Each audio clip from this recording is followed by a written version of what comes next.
Vi skal lige have et godt fif om forsikringer. Og nu tænker I sikkert sådan, det er et eller andet med, at man skal ikke bare have det gule kort, men man skal også have det blå kort. Og så skal man have en rejseforsikring.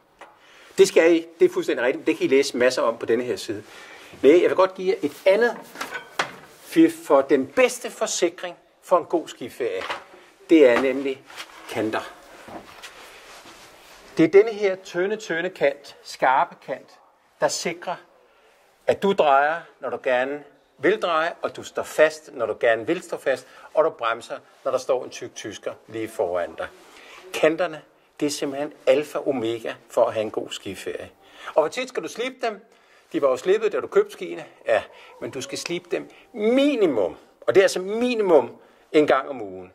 Og det er, hvis der er powder og dyb sne, og de rører slet ikke noget is eller nogen sten. Hvis det er en almindelig skiferie, hvor man kører lidt på lidt iset, lidt stenet måske, og lidt powder, så vil jeg sige hver 4. dag. Hver uge skal det være en ordentlig tur. Hver 4. dag skal du lige sikre, at kanterne er i orden. Så får du den absolut bedste skiferie. Det er rigtigt.